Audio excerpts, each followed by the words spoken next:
사도신경으로 우리의 신앙을 고백하며 새벽 예배 하나님께 올려드리겠습니다. 전능하사 천지를 만드신 하나님 아버지를 내가 믿사오며 그 외아들 우리 주 예수 그리스도를 믿사오니 이는 성령으로 잉태하사 동정녀 마리아에게 나시고 본디오 빌라도에게 고난을 받으사 십자가에 못 박혀 죽으시고 장사한 지 사흘 만에 죽은 자 가운데서 다시 살아나시며 하늘에 오르사 전능하신 하나님 우편에 앉아 계시다가 저리로서 산자와 죽은 자를 심판으로 오시리라. 성령을 믿사오며 거룩한 공예와 성도가 서로 교통하는 것과 죄를 사하여 주시는 것과 몸이 다시 사는 것과 영원히 사는 것을 믿사옵나이다. 아멘.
오늘 우리에게 주시는 하나님의 말씀은 역대상 23장 1절에서 5절까지의 말씀입니다.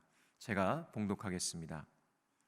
다윗이 나이가 많아 늙음에 아들 솔로몬을 이스라엘 왕으로 삼고 이스라엘 모든 방백과 제사장과 레위 사람을 모았더라. 레위 사람은 30세 이상으로 계수하니 모든 남자의 수가 3만 8천 명인데 그 중에 2만 4천 명은 여호와의 성전의 일을 보살피는 자요 6천 명은 관원과 재판관이요 4천 명은 문지기요 4천 명은 그가 여호와께 찬송을 드리기 위하여 만든 악기로 찬송하는 자들이라. 아멘. 제가 기도하겠습니다. 사랑의 하나님, 이 새벽 우리를 깨우시고 주님을 예배하게 하시니 감사합니다. 오늘도 우리에게 진리의 말씀을 주셔서 우리 삶의 중심이 무엇인지, 무엇을 먼저 붙들어야 할지를 다시금 깨닫게 해 주시기를 원합니다. 다윗이 생애의 마지막까지 예배를 준비했듯 우리 또한 예배로 하루를 시작하고 삶의 모든 순간이 예배가 되게 하여 주옵소서. 우리의 마음을 열어 주의 말씀을 듣게 하시고 그 말씀 앞에 아멘으로 순종하게 하시며 오늘의 예배가 우리 삶 전체의 방향을 바꾸는 은혜의 시간이 되게 하여 주옵소서. 오늘도 진리의 말씀으로 가르쳐 주시는 주님께 감사드리며 예수 그리스도의 이름으로 기도합니다. 아멘. 할렐루야. 오늘도 주님을 예배하는 자리에 서신 모든 분들에게 한량없는 하나님의 은혜와 평강이 넘치시기를 간절히 축원합니다. 오늘은 예배가 먼저입니다 라는 제목으로 하나님 말씀 전하겠습니다. 여러분 인생에서 무엇을 먼저 준비하며 살아가고 계십니까?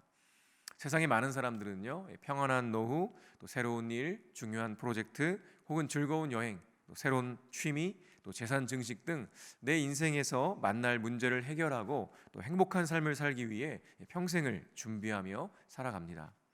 그러나 우리에게는 그런 것들보다 먼저 준비해야 하는 것이 있습니다. 성경은 우리가 먼저 준비해야 하는 것이 무엇인지 아주 명확하게 말씀하고 있습니다. 다윗은 자신의 이 땅에서의 삶을 정리하면서 그의 인생에서 정말 중요한 일들을 마지막으로 하고 있죠. 그것은 바로 하나님의 성전을 건축하는 일이었습니다. 그러나 성전 건축은 하나님께서 그에게 허락하시지 않았고요, 그의 아들을 통해 이루게 하신다고 말씀하셨습니다. 보통 사람들 같으면 하나님의 그 말씀에 실망하고 좌절했을 텐데요, 다윗은 하나님의 거절을 그대로 받아들입니다. 그리고 자신이 할 수 있는 일을 하는 것이죠. 그것이 바로 역대기 22장부터 27장까지에 잘 기록되어 있습니다. 어제 묵상 본문이었던 역대상 22장은 다윗이 자신의 삶을 정리하면서 성전 건축 자재와 책임자 준비에 초점을 맞춘 것을 봅니다. 자신의 아들이 성전을 잘 지을 수 있도록 만반의 준비를 다 해놓은 것이었죠. 그리고 오늘부터 살펴보는 23장부터 27장은 앞으로 지어질 이 성전에서의 예배와 국가 운영을 새롭게 하기 위한 종교 또 군사 행정 조직을 개편하는 것에 집중하고 있습니다. 그런데 놀라운 것은요, 군사 행정 개편보다 예배 조직을 먼저 정비한다는 것이죠. 그것도 23장부터 26장까지 총 4장에 걸쳐서 굉장히 많은 부분에 할애해서 예배에 대한 조직을 다루고 있다는 겁니다. 그리고 군대와 행정관료 편성은요, 27장 단 한 장만으로 이루고 있습니다. 보통 일반적인 상식으로는 국가를 재정비할 때 가장 중요한 것이 군사와 행정 조직입니다. 그러니 거기에 상당한 에너지를 쏟아 붓는 것이 당연한 것이죠. 그러나 역대기의 말씀은 일반적인 상식을 따르지 않습니다. 오히려 다윗이 반대로 가고 있다고 말씀하고 있죠. 다윗에게 있어서 군사 행정 조직 개편은요, 후순위입니다. 대신 가장 먼저 집중했던 것은 앞으로 지어지는 성전을 중심으로 한 예배와 조직을 준비하는 것이었습니다. 거기에 압도적으로 많은 분량과 에너지를 쏟아 부었던 것이죠. 이것은 역대기의 1차 독자였던 포로에서 귀환한 백성들에게 이스라엘이 어떤 나라인지를 확실하게 보여주는 말씀이었습니다. 군사 행정의 개편보다 성전 중심의 예배와 조직을 준비하는 것에 집중함으로 이스라엘이 어떤 나라여야 하는지를 아주 분명하게 보여주려고 했던 것이죠. 우리 이스라엘은 하나님을 왕으로 삼은 언약 백성의 나라다. 그런 우리 이스라엘이 멸망했던 이유가 바로 왕이신 하나님을 무시하고 이방신들을 섬기며 범죄했던 것에 있었으니 이제 다시는 그런 죄를 범하지 말고 우리의 유일한 왕이신 하나님을 온전히 섬기고 예배하자라는 아주 명확한 메시지가 이 역대기에 담겨 있는 것이죠. 오늘 본문 1절부터 5절을 다시 한번 읽겠습니다. 다윗이 나이가 많아 늙음에 아들 솔로몬을 이스라엘 왕으로 삼고 이스라엘 모든 방백과 제사장과 레위 사람을 모았더라. 레위 사람은 30세 이상으로 계수하니 모든 남자의 수가 3만 8천 명인데 그 중에 2만 4천 명은 여호와의 성전의 일을 보살피는 자요 6천 명은 관원과 재판관이요 4천 명은 문지기요 4천 명은 그가 여호와께 찬송을 드리기 위하여 만든 악기로 찬송하는 자들이라. 아멘. 다윗이 나이가 많아 늙었을 때 아들 솔로몬을 이스라엘 왕으로 삼았죠. 그리고 다윗은 그렇게 솔로몬에게 왕위를 넘기기 전에 그의 인생 중에서 가장 중요한 일을 행합니다. 그것이 바로 앞으로 지어지게 될 성전에서의 예배를 준비하는 거였습니다. 그리고 성전에서 섬길 레위인들의 수, 또 역할, 순번을 치밀하게 계획하고 정리했습니다. 이것은 단순한 행정 개편이나 정비의 수준이 아니었습니다. 하나님을 왕으로 모시는 언약 공동체의 정체성이 예배에 달려 있다는 것을 보여주는 선언과도 같았습니다. 이스라엘에게 하나님을 예배하는 것보다 먼저여야 하는 것은 결코 없었습니다. 예배가 가장 먼저여야 했고 가장 중요한 정체성이었습니다. 오늘 23장을 다 읽진 않았지만 23장 전체를 통해 우리는 예배가 먼저여야 하는 세 가지 이유를 알 수가 있습니다. 첫 번째는 예배가 바로 공동체의 정체성의 중심이기 때문입니다. 다윗은 이스라엘의 모든 방백과 제사장과 레위 사람들을 다 모았습니다. 그랬더니 레위 사람 30세 이상의 남자들이 3만 8천 명이었습니다. 그리고 그 모두를 성전 일을 하도록 배치했죠. 그렇게 헤아린 레위인들 중 2만 4천 명은 성전의 일을 보살피는 봉사자들로, 또 6천 명은 관원과 재판관으로, 또 4천 명은 성전 문지기로, 또 4천 명은 다윗이 하나님을 찬송하기 위해 만든 악기로 찬양하는 찬양 사역자, 찬양대로 세운 것입니다. 그런데요, 본래는 30세 이상의 레위인 남자들로만 성전 일을 하게 했었는데 24절에 가면 이렇게 기록하고 있습니다. 이는 다 레위 자손이니 그 조상의 가문을 따라 계수된 이름이 기록되고 여호와의 성전에서 섬기는 일을 하는 20세 이상 된 우두머리들이라. 나이 제한이 30세 이상이었는데 나중에는 20세 이상으로 변경되는 것을 볼 수가 있죠. 왜냐하면 30세 이상이라는 제한은요, 출애굽 시에 성막을 옮기며 관리해야 할 때 생긴 것이었지만 이제는 성막과는 비교할 수 없이 큰 성전을 관리하며 일을 해야 했기 때문이었습니다. 그래서 좀 더 많은 레위인들이 필요했던 것이죠. 그래서 나이 제한을 변경하게 됩니다. 다윗이 이렇게 나이 제한까지 변경해 가면서 하고자 했던 것이 무엇입니까? 바로 성전 중심의 예배를 세우는 것이었습니다. 이 성전 중심의 예배를 제대로 세우기 위해서 그렇게나 많은 레위인들이 필요하다고 판단했던 것이죠. 여러분 한번 생각해 보십시오. 성전 봉사자들이 2만 4천 명이고요. 문지기도 4천 명이나 됩니다. 그리고 찬양대도요 4천 명이나 되는 거예요. 우리는 찬양대가 한 100명만 되어도 어마어마하게 웅장하고 참 많은 감동을 받는데요, 4천 명의 찬양대라니요, 상상조차 되지 않습니다. 다윗은 예배를 제대로 드리기 위해 이렇게나 많은 이들이 섬기도록 모든 것들을 정비했던 것입니다. 이것은 이스라엘이 군사나 행정을 통해 운영되는 나라가 아니라 예배의 공동체라는 것을 정말 강력하게 보여주는 장면인 것입니다. 이스라엘의 중심은 늘 언제나 왕이신 하나님이시고 이스라엘은 그 왕이신 하나님을 예배하는 공동체로 택함을 받은 언약 백성이라는 정체성을 분명하게 보여주는 것이었죠. 바벨론 포로에서 귀환한 백성들에게 역대기의 이 말씀이 어떻게 들렸을까요? 이스라엘 백성들아, 너희가 진짜 회복되기를 원한다면 예배가 먼저다. 예배부터 회복해라 라고 들렸을 것입니다. 그들의 선조 다윗 왕이 얼마나 하나님을 경외하며 사모했는지, 그래서 그의 인생 마지막을 정리하면서까지 했던 일이 성전을 지을 준비를 하는 것과 동시에 성전 중심의 예배를 세우는 것이었다는 것을 보여주는 것이었습니다. 가장 위대한 왕이 그렇게 애썼던 하나님을 예배하는 공동체, 그것이 바로 이스라엘의 정체성이라는 강력한 메시지가 선포되는 것이었죠. 그렇습니다. 교회는 바로 예배하는 공동체입니다. 이것이 바로 교회의 정체성입니다. 이것을 놓치는 순간 우리는 방향을 잃고 방황하게 되는 것입니다. 그래서 예배는 정말 중요합니다. 예배가 먼저여야 하는 두 번째 이유는 예배가 다음 세대를 온전하게 세우는 데 필수이기 때문입니다. 이스라엘이 멸망한 것은요, 부모 세대가 하나님만 예배하는 것이 아니라 우상들도 함께 예배했기 때문이었습니다. 그리고 그 다음 세대들은요, 그런 부모의 모습을 보고 자랐고요, 결국 그들도 부모 세대와 똑같이 하나님과 다른 우상들을 함께 예배하는 죄 가운데 거하게 되었던 것입니다. 그런데 다윗은요, 24절에서 살펴본 것처럼 성전에서 봉사하는 레위인의 나이를 30세에서 20세로 변경합니다.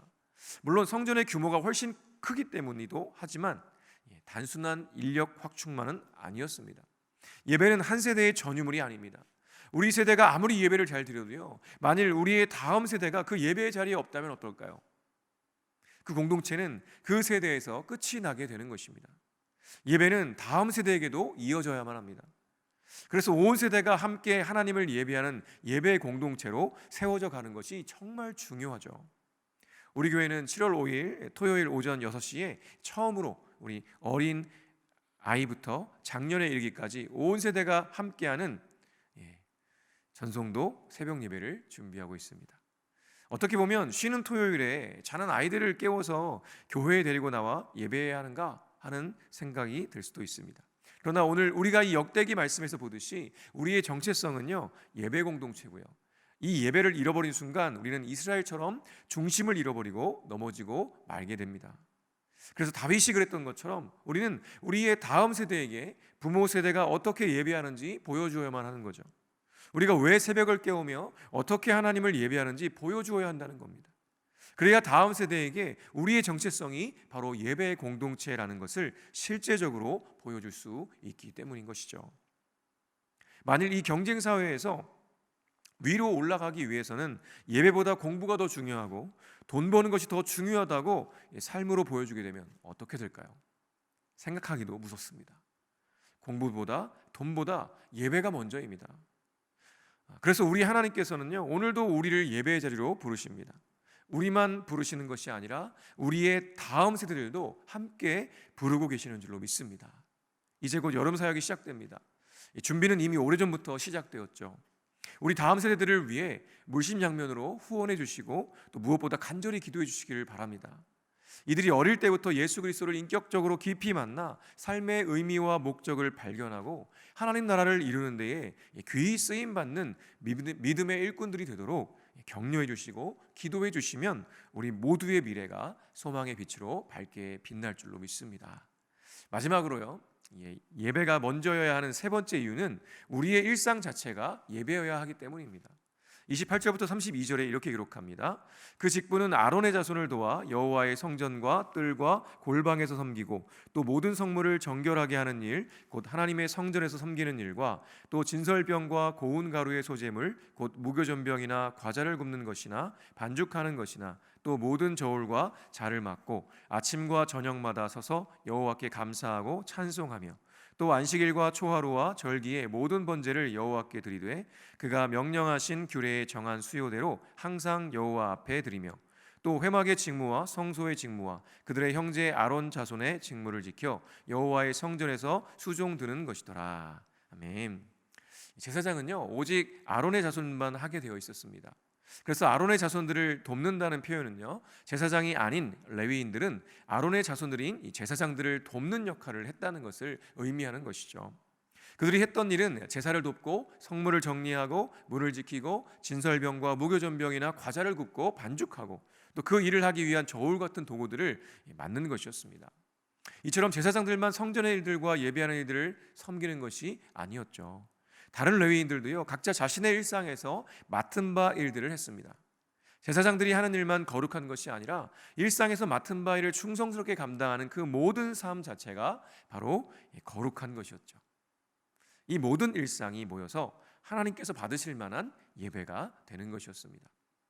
주일 예배, 수요 예배, 포레스트 워십, 새벽 예배처럼 공적 예배만이 예배가 아닙니다.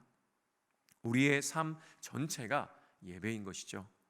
출근하여 내게 맡겨진 업무를 죽게 하듯 최선을 다하는 것도 예배고요. 집안을 청소하는 것도 예배입니다. 누군가를 돕는 것도 예배이고요. 심지어는 밥을 먹는 것도 예배입니다. 우리의 모든 일상을 주께 감사하며 주께 하듯 마음을 담을 때 하나님의 통치와 다스림이 우리의 전 삶에 이루어지게 되는 것이죠. 그렇게 우리는 삶으로 예배하는 하나님 나라 백성으로 살아가게 되는 것입니다.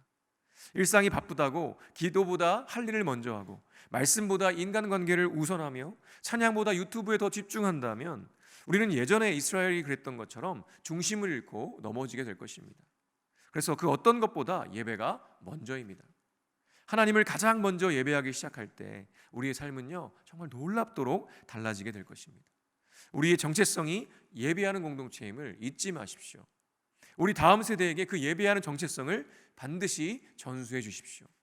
우리의 일상이 예배가 되어서 하나님이 기뻐하시는 참으로 복된 인생 살아가시는 저와 여러분 되시기를 간절히 축원합니다. 주기도문으로 예배를 마치겠습니다. 하늘에 계신 우리 아버지여, 이름이 거룩히 여김을 받으시오며 나라가 임하시오며 뜻이 하늘에서 이루어진 것 같이 땅에서도 이루어지이다. 오늘 우리에게 일용할 양식을 주시옵고 우리가 우리에게 죄 지은 자를 사하여 준 것 같이 우리 죄를 사하여 주시옵고 우리를 시험에 들게 하지 마시옵고 다만 악에서 구하시옵소서. 나라와 권세와 영광이 아버지께 영원히 있사옵나이다. 아멘.